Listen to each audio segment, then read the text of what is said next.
तो ये जो ऊपर जो भी मैंने वीडियोस भेजी थी, ये सभी जो आपका क्वेश्चन है कि डिस्क्राइब कीजिए वेरियस यानी अलग अलग पार्ट्स डीसी मशीन्स के और इनकी वर्किंग और इनका प्रिंसिपल और इनके एप्लीकेशंस क्या है डीसी मोटर और जनरेटर के। तो यहाँ पे हम देखते हैं कि डीसी मशीन्स क्या होती है कि डीसी मशीन्स वह मशीन्स होती है आपकी जो कि एनर्जी को कन्वर्ट करती है, यानी कि आपकी दो प्रकार की रहती है मेन ये कि आपको पहले लिखना है कि DC machines are the machines which converts electrical energy को मैकेनिकल एनर्जी में, यानी कि विद्युत ऊर्जा को यांत्रिक ऊर्जा में, और mechanical energy to electrical energy यानी कि यांत्रिक ऊर्जा को विद्युत ऊर्जा में। तो वहाँ आपकी डीसी मशीन्स कहलाती है। दो प्रकार की रहती है ये, डीसी मोटर और डीसी जनरेटर, है ना। यही दो चीज़ें आपकी एसी में भी रहती है अल्टरनेट करंट में। तो इन वीडियोस में अगर आपको कुछ डाउट हो, कुछ चीज़ समझ में नहीं आई हो, तो आप मुझे पूछ सकते हो, है ना। और इसमें क्या रहता है कि भाई आपका इलेक्ट्रिकल एनर्जी को मैकेनिकल एनर्जी में कन्वर्ट करता है वो आपका डीसी मोटर रहता है, और जो मैकेनिकल एनर्जी को इलेक्ट्रिकल एनर्जी में कन्वर्ट करता है वो आपका जनरेटर रहता है ना। इसको अल्टरनेटर भी बोलते हैं हम, है ना। इसको डायनमो भी बोलते हैं हम, और इसको हम हिंदी में जनित्र भी बोलते हैं।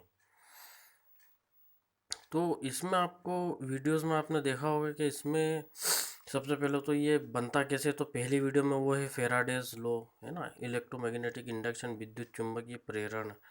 फिर दूसरा आपका मैंने वीडियो भेजा था कि एसी जनरेटर कैसे बिजली पैदा करता है। तो ये भी बहुत आसान वीडियोस हैं, और इन पे जब आप क्लिक करोगे यूट्यूब पे, जब ये वीडियोस खुलेंगी तो इस वीडियो के साथ आपको बहुत सारी इनके जैसी नीचे दूसरी वीडियोस भी दिखेंगी, उनको भी आप देख सकते हो।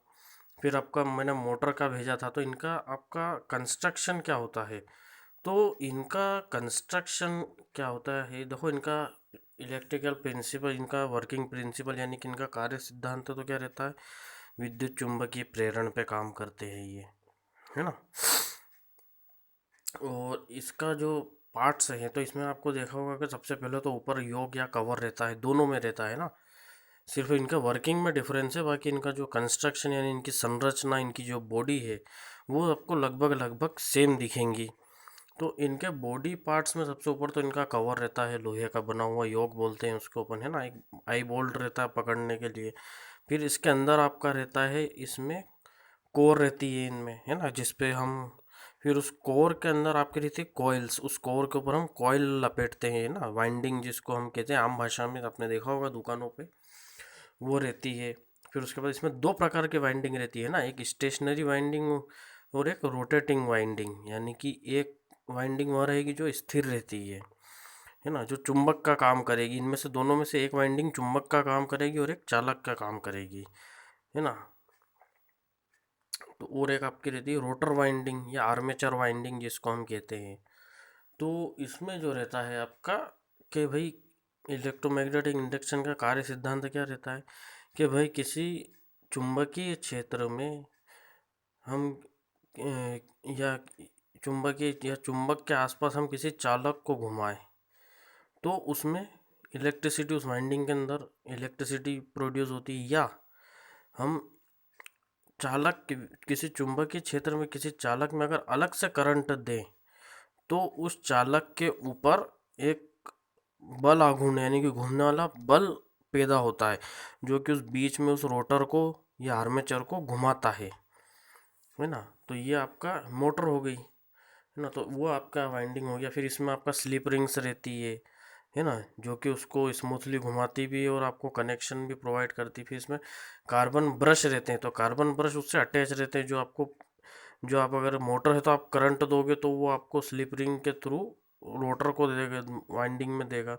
और अगर जनरेटर है तो आपको जो करंट पैदा होगा उन कार्बन ब्रश के थ्रू आपके टर्मिनल जो दो वायर्स रहेंगे वो उनके थ्रू कनेक्शन आपको प्राप्त होता है। तो कभी कभी मोटर जनरेटर में या मोटर में आपने सुना होगा कि इसके ब्रश घिस गए या कार्बन ब्रश खराब हो गए, तो वो ब्रश घिस जाते हैं, है ना, क्योंकि वो टच रहते हैं, अटैच रहते हैं।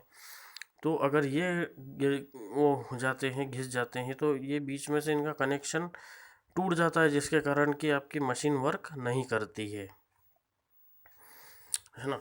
तो और फिर इसमें रहता है बीच में एक शाफ्ट रहती है जो घुमाने के काम आती है ना। अब इनका वर्किंग प्रिंसिपल क्या रहता है कि अगर जनरेटर अगर है तो जैसा भी मैंने बताया कि किसी भी जनरेटर में जैसे ही आप उसको घुमाओगे तो घुमाने पर क्या होगा कि भाई आपने चुंबकीय क्षेत्र में किसी चालक को अगर घुमाया तो उसके अंदर जब घूमने पर क्या होगा, वो मैग्नेटिक फ्लक्स जो चुंबकीय बल रेखा आपने वीडियो में देखना डायग्राम में या वीडियो में कि उन चुंबकीय वो जो बल रेखा रहती है फ्लक्स उसको काटता है चालक, जिसके कारण उसमें ईएमएफ जनरेट होता है ना। क्योंकि इसमें आपका चुंबकीय क्षेत्र वेरी होता है यानी परिवर्तित होता है, जिसके कारण से उसमें प्रेरित वोल्टेज उत्पन्न होता है।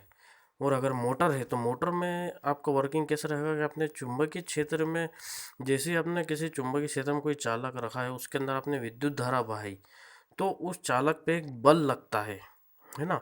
वो बल आघूर्ण जिसको हम टॉर्क बोलते हैं या घूमने वाला बल बोलते हैं बल आघूर्ण, तो उस टॉर्क के कारण वो हमारा जो रहता है चालक घूमने लगता है और इस प्रकार से आपकी मोटर घूमने लगती है ना। और भी इसमें पूरी डिटेल्स दी हुई है, आप लोग देखना वीडियोस।